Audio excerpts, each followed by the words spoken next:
వాంగ్చుక్ నిరసన మీద కేంద్రం ఎందుకని సైలెంట్ గా ఉంది? కారణం ఏంటి? ఆ మౌనం వ్యూహాత్మకమా? 19 రోజులు అయింది కదా మనం మాట్లాడుకుంటున్న ఈ టైంకి. మరి నిరాహార దీక్ష విషయంలో ఎందుకు రెస్పాండ్ కాలా? పైగా మెయిన్ స్ట్రీమ్ మీడియా ఎక్కడ వాంగ్చుక్ గురించి చెప్తున్నట్టు గానీ చూపిస్తున్నట్టు గానీ కనపట్లేదు కదా. I don't want Phunsukh Wangdu to die. జనంలో మాత్రం కొంత చర్చ ఉంది. కీ టాక్స్ లో కూడా నన్ను చాలా మంది అడుగుతా ఉన్నారు, వాంగ్చుక్ గురించి మాట్లాడండి, ఏం జరుగుతోంది అని చెప్పండి అని. ఓవైపు స్తబ్దత ఉంది, ఇంకోవైపు మీడియా చెప్పట్లా. మరోవైపున జనం ఆలోచనలేమో వాంగ్చుక్ గురించి చెప్పండి అని అడుగుతున్నట్టుగా ఉన్నాయి. కారణం ఏంటి? 2 రీజన్స్ గురించి నేను మాట్లాడతా. అవేంటో తెలిస్తే గనక ఒక్క వాంగ్చుక్ ఇష్యూలోనే కాదు, అసలు దేశ రాజకీయం విషయంలోనూ భవిష్యత్తు విషయంలో కూడా అసలు కీలకమైన ఎలిమెంట్స్ ఏంటి, ఇంగ్రీడియంట్స్ ఏంటి, దినుసులేంటి అనేది మనకు అర్థమవుతుంది. పైగా రాజకీయాన్ని తిరగేసిన గత పరిణామాన్ని ఒకదాన్ని ప్యారలల్ గా పెట్టి చూస్తే గనక మరిన్ని విషయాలు అర్థమవుతాయి. మరి తెలుసుకుందామా వాంగ్చుక్ విషయంలో ఇలాంటి పరిస్థితి ఎందుకుందో?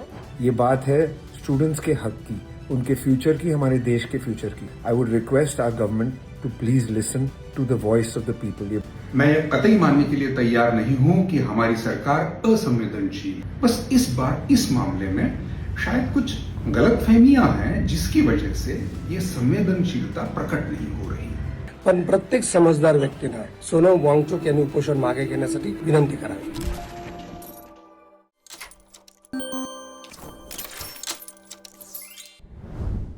ఈ మధ్య కాలంలో దేశం చూసిన అతిపెద్ద నిరసన, సంచలనం అనిపించే రాజకీయ ప్రకంపనలు పుట్టించిన పరిణామం ఏది అంటే ఏం చెప్తాము? 2014 ఎన్నికల ముందు అన్నా హజారే ఇదే జంతర్ మంతర్ లో చేసిన ఆందోళన కదా. అప్పట్లో కేజ్రీవాల్ లాంటి వాళ్ళు కూడా అన్నా హజారేతో ఉండుంటారు. ఆ నిరసనని దేశం మొత్తం చూసింది, రాజకీయాన్ని తిరిగేస్తుంది ఆ నిరసన అనేంత మొమెంటం వచ్చింది కదా అప్పుడు. ఇప్పుడు కూడా పేపర్ లీకేజీలు, యువత సమస్యలు, ఆర్థిక పరిస్థితుల మీద దేశమంతా చర్చ జరుగుతూ ఉంది. యూత్ కి అన్యాయం జరుగుతూ ఉంది. పేపర్ లీకేజీల విషయంలో ఫిక్సేషన్ అనేది ఉండాలి, ఫిక్స్ చేయాలి రెస్పాన్సిబిలిటీ అని వాంగ్చుక్ లాంటి ఆలోచనాపరుడు దీక్షకి దిగారు కదా. దేశమంతా చర్చ జరుగుతున్న పాయింట్, పైగా 22 మందేమో నీట్ పేపర్ లీకేజ్ తర్వాత పిల్లలు ప్రాణాలు తీసుకోవడం దేశం మొత్తానికి తెలుసు కదా. మరి అంత ప్రభావం చూపించిన పరిణామం, పైగా వరుస పేపర్ లీకేజీలు, సిబిఎస్ఈ పేపర్ అయినా, నీట్ అయినా, మరోటైనా వాంగ్చుక్ మీద గుడ్ విల్ ఉంది, ఇంప్రెషన్ ఉంది జనానికి. అలాంటి వాంగ్చుక్ నిరాహార దీక్ష చేస్తా ఉంటే 19 రోజులు మనం మాట్లాడుకుంటున్న ఈ వరల్డ్కి రెస్పాండ్ కాల.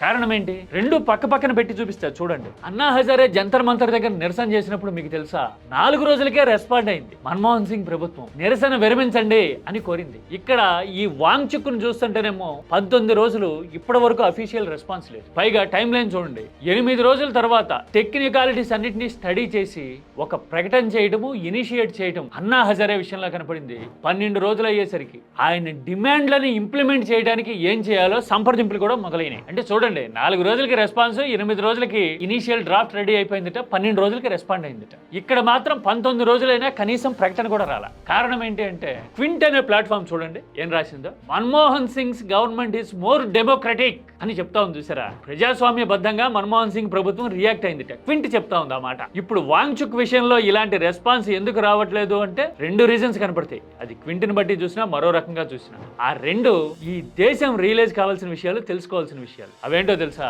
ఒకటి, సరైన నాయకత్వం వాంగ్చుక్ చుట్టూతా లేకపోవటం. ఎస్, ఫ్యాక్ట్ ఇది. నేను చెప్పా కదా, అన్నా హజారే చుట్టూ కేజ్రీవాల్ లాంటి వాళ్ళు, కిరణ్ బేడీ లాంటి వాళ్ళు, ఆల్రెడీ ఇమేజ్, ట్రాక్ రికార్డు ఉన్నవాళ్ళు ఉన్నారు. వాళ్ళు మొమెంటమ్ ని డ్రైవ్ చేయగలిగారు. లేయర్ బై లేయర్, ఇటుక మీద ఇటుక పెట్టుకుంటూ, పేర్చుకుంటూ ఉద్ధృతిని పెంచగలిగారు. వేరే కాక్రోజ్ ఆ పని చేయలేకపోతా ఉంది. అమాంతం సోషల్ మీడియాలో బజ్ వచ్చింది, మిలియన్ల కొద్దీ, కోట్లాది మంది ఫాలోయర్లు క్లిక్ బటన్ నొక్కేశారు అనుకున్నారు తప్పితే ఆ తర్వాత నెక్స్ట్ లేయర్ ఏంటి? జంతర్ మంతర్ దగ్గర నిరసన చేసిన తర్వాత కుయ్యి కుటుక్ ఏమైనా వినపడతా ఉందా? ఇప్పుడు చాలా మంది కోపం రావచ్చు, రోషన్ రావచ్చు, కానీ నిజం కదా ఇది.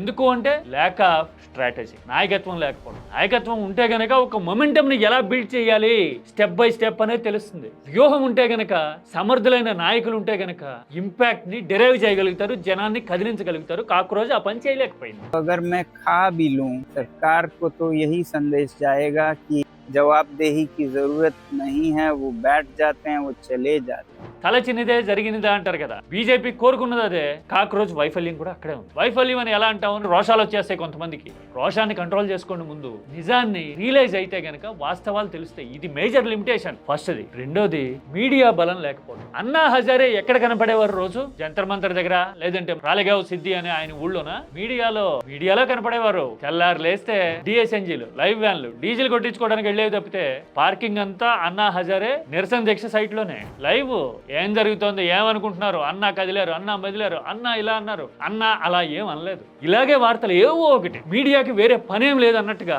ప్రొజెక్ట్ చేసింది. జనం అంతా అవునా అలా జరిగిపోతుందా అని కదిలిపోవడం, కుదిపేయడం, ఆ ఆందోళన కనపడింది కదా. పైగా అప్పుడు ప్రభుత్వం మీద, యూపీఏ మీద ఆరోపణలు ఉన్నాయి.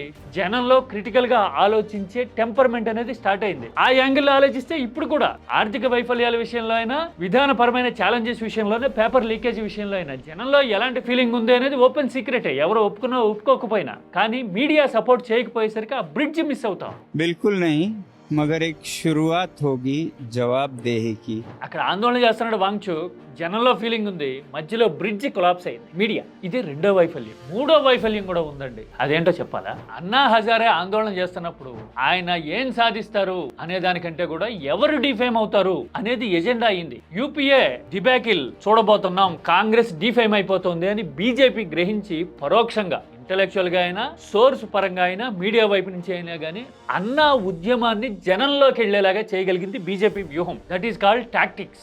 ఆ వ్యూహం ఫలించింది. యూపీఏ మీద వ్యతిరేకత పీకల వరకు పెరిగింది అప్పట్లో. ఇప్పుడు నేను ఇలా అంటున్నానని ఏమనుకోవద్దు కానీ కాంగ్రెస్ అనేది ఎంత దద్దమ్మ పార్టీ, చేతకాని పార్టీ అనే విషయాన్ని ఈ 19 రోజులు వాంగ్చుక్ నిరసన చేస్తున్న రోజులు నిరూపిస్తా ఉంది. కాక్రోచ్ పార్టీకి వచ్చిన రెస్పాన్స్ తెలుసు కాంగ్రెస్ కి, పైగా యూత్ అంతా అటువైపు చూశారనే విషయం కూడా తెలుసు. పైగా అదే కాక్రోచ్ మేము రాజకీయంగా పోటీ చేయము, బరిలో దిగమని కూడా చెప్పింది కదా.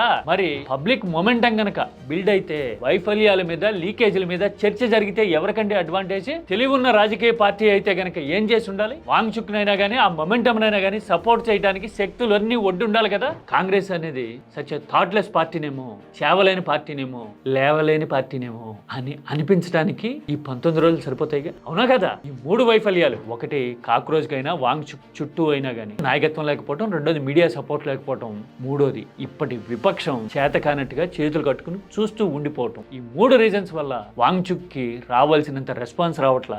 జనంలో ఉన్న ఆలోచన రెస్పాన్స్ లాగా ట్రాన్స్ఫార్మ్ కావట్లా. తృణమూల్ కాంగ్రెస్ నుంచి సాగరికా ఘోషో, మహువా మొయిత్రా లాంటి ఎంపీలో వెళ్లి మద్దతు పలికితే పలికుండొచ్చు కాక, అసలు వాళ్ళ పార్టీనే పాపం నానాయాతన పడుతూ అసలు దిక్కెక్కడో మొక్కెక్కడో వెతుక్కునే పరిస్థితిలో ఉంది. అందుకోసమే ఆలోచన పరులు ఎంతమంది ఇదిగో ఇలా సోషల్ మీడియాలో సపోర్ట్ చేస్తున్నా, మాట్లాడుతున్నా, వాంగ్చుక్ ఈ దేశానికి కావాల్సిన పర్సనాలిటీ అని ఆలోచన పరులందరూ కోరుకుంటూ ఉన్నా గానీ రెస్పాన్స్ మాత్రం కనపడట్ల కళ్ళ ముందు. ఇది విషాదకరమైన వాస్తవం. 20th July, Samsad Chalo. This is a fight to ask accountability of our elected government. మరి పరిస్థితి ఇలాగే ఉంటే, కాంగ్రెస్ లాంటి పక్షాలు ఇలాగా అసలు చేతకానితనంతో కొట్టుమిట్టాడుతూ ఉంటే బీజేపీని ఎదుర్కోవటం సాధ్యమయ్యే పనేనా? ఇది అసలు మేజర్ ఛాలెంజ్. పైగా జంజీ ఉద్యమం వచ్చేసింది, జంజీ అసలు మార్పు తెచ్చేసింది అని చెప్తున్న నేపాల్ లాంటి చోట్ల అదే జంజీ మేము తెచ్చిన మార్పు ఫెయిల్ అవుతా ఉంది అని రోడ్లెక్కే పరిస్థితి వచ్చిన తర్వాత ఇప్పుడు అన్ని వైపుల నుంచి కాక్రోజ్కైనా, ఆలోచనలు ఉన్న వాళ్ళు ఎవరికైనా సరే ఛాలెంజెసే కనపడుతూ ఉన్నాయి. మీకు అర్థమైందా నేను చెప్పిన మాట?